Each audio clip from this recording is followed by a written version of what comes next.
Suffering becomes decisive the moment it can no longer be avoided.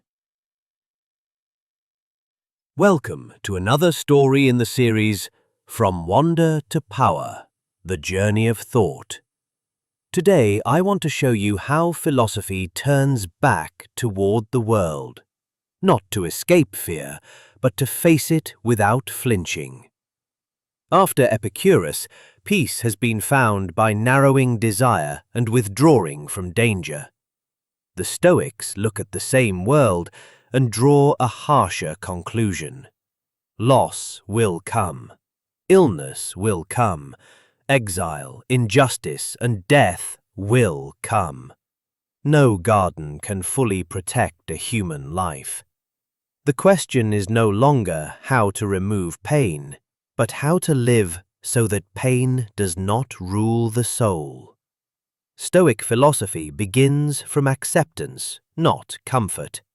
Nature unfolds according to reason, not according to human preference. Some things lie within our control, others do not. Confusion and misery arise when these are mixed. Freedom, the Stoics argue, is not found in changing events, but in aligning judgment with what must be endured. Virtue becomes the only true good, because it alone cannot be taken away. This episode begins where tranquility meets necessity, from private peace to inner strength, from avoiding disturbance to mastering response. Philosophy no longer promises relief from fate, it promises dignity within it. Here, wisdom hardens into resolve.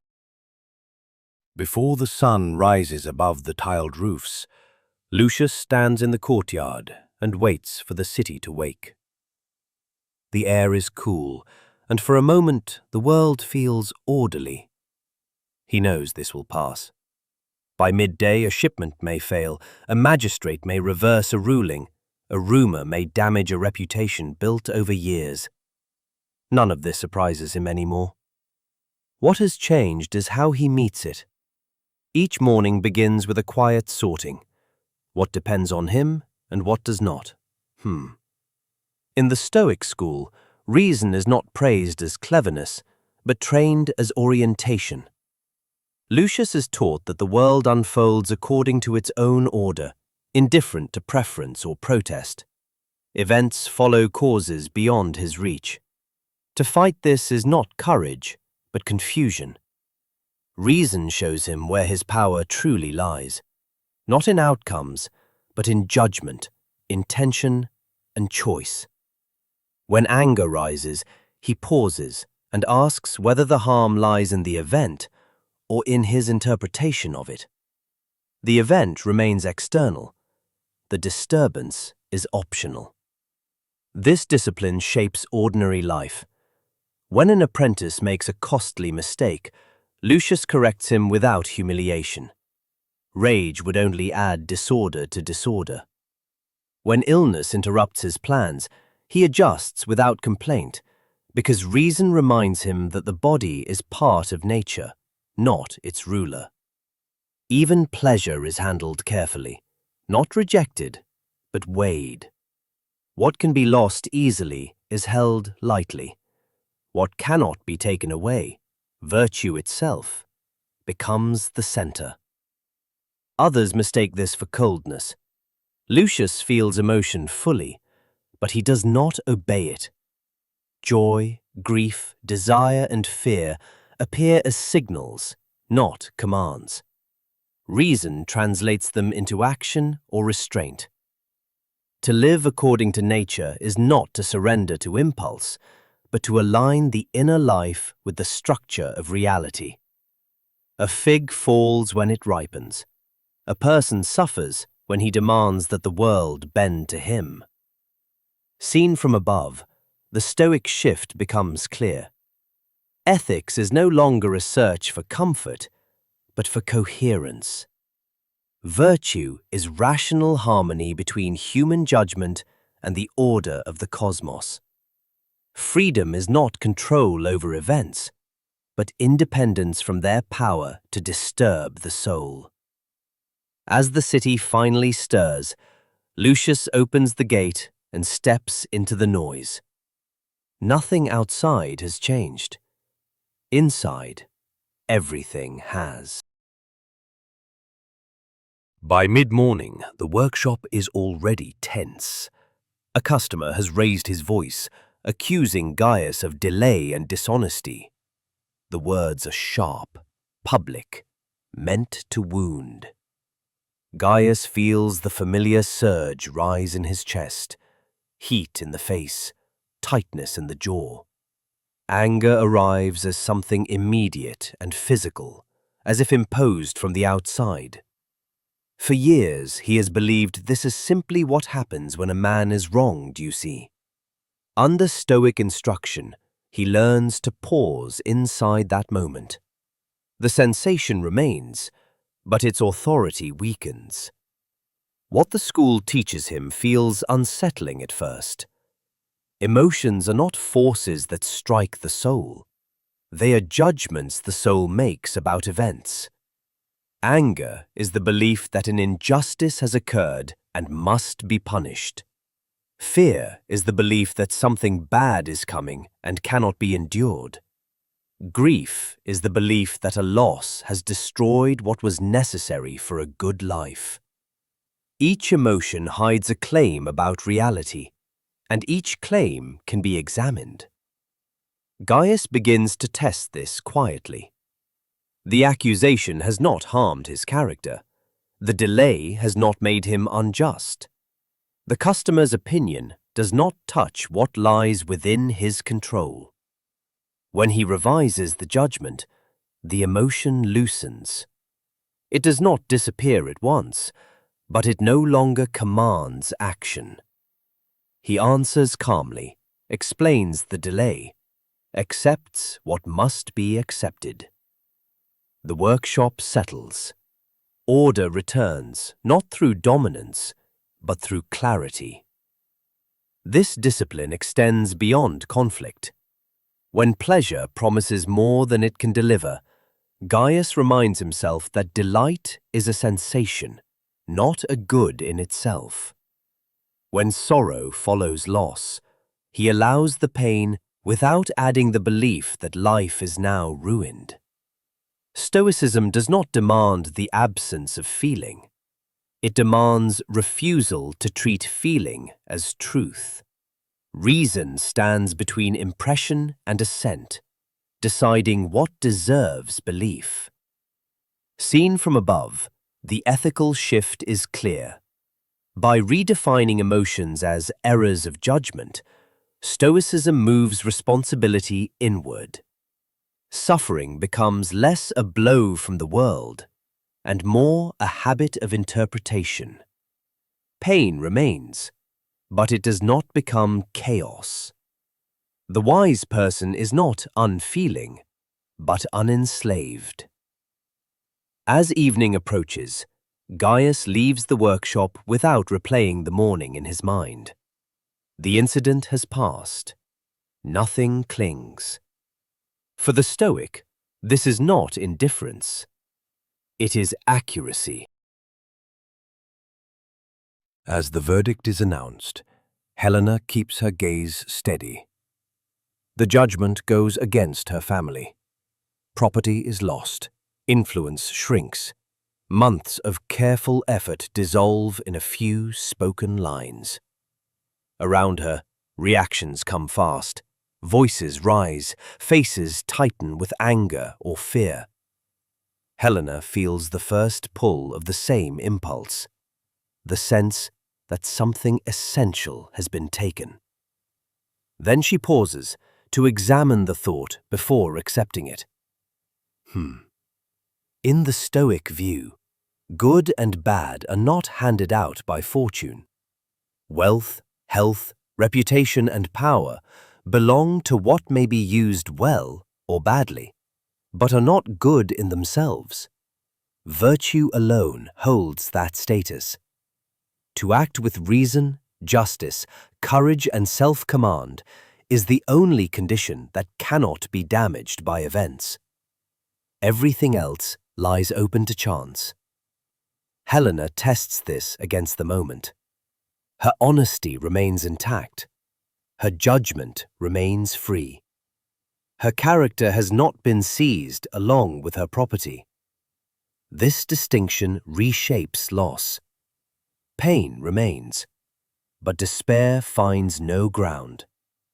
What has been taken was never truly hers in the Stoic sense. It was on loan from a world that reclaims its gifts without warning. What remains is the capacity to respond well.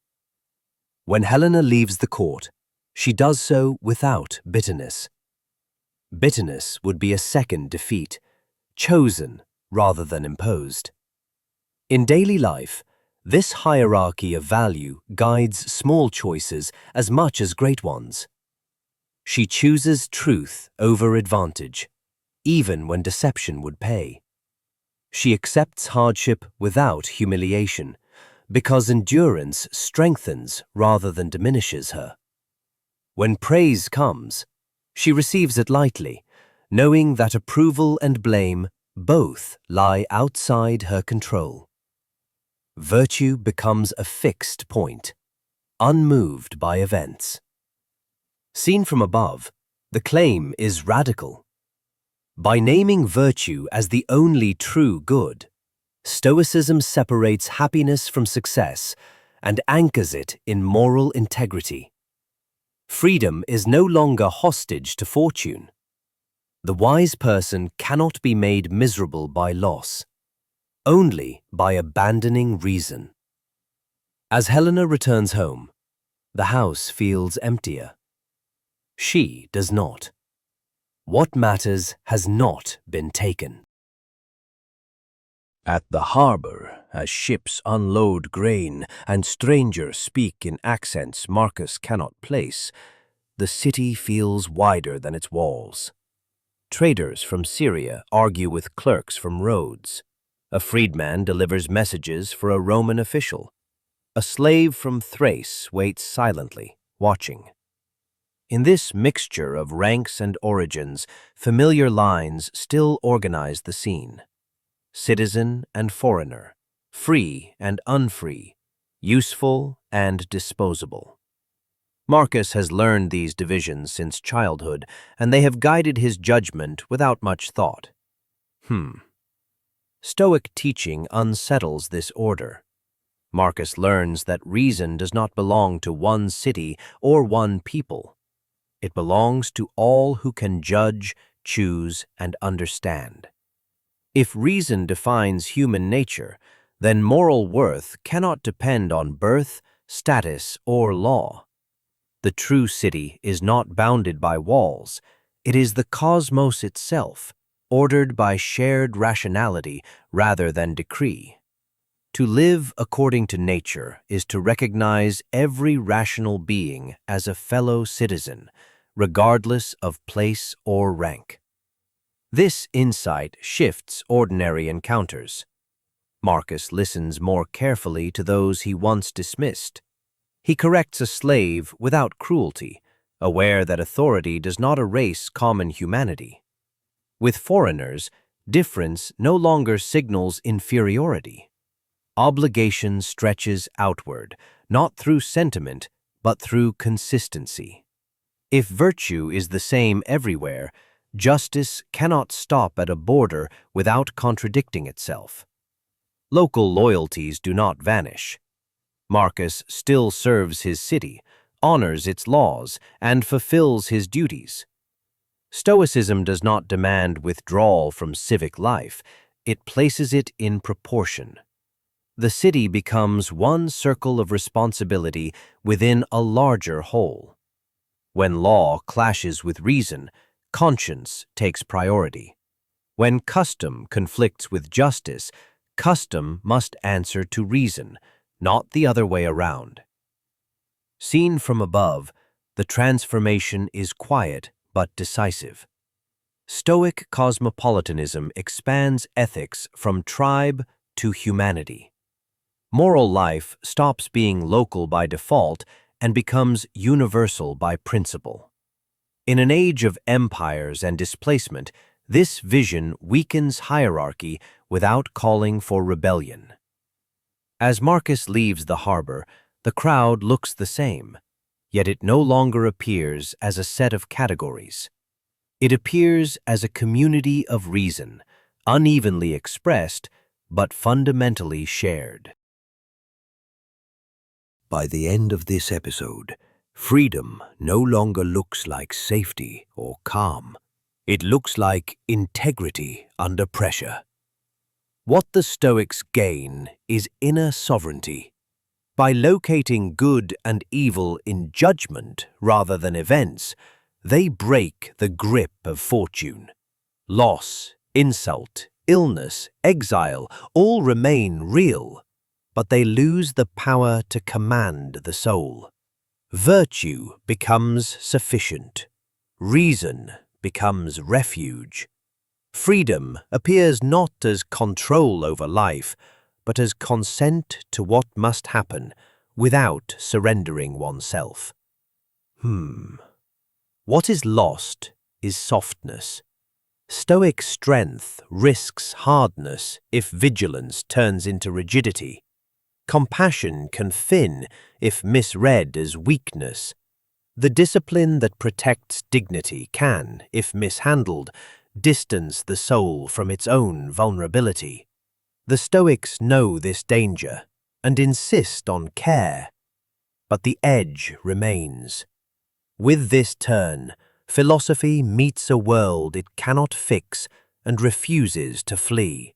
Ethics becomes endurance with clarity. Community becomes universal in principle, local in practice. Power is redefined as mastery of response rather than command of events. In the next chapter, philosophy reacts against this confidence in reason itself. The skeptics will ask whether judgment can ever be secure enough to ground peace. When certainty breeds anxiety rather than relief, they will propose a different path. Not control, not assent, but suspension.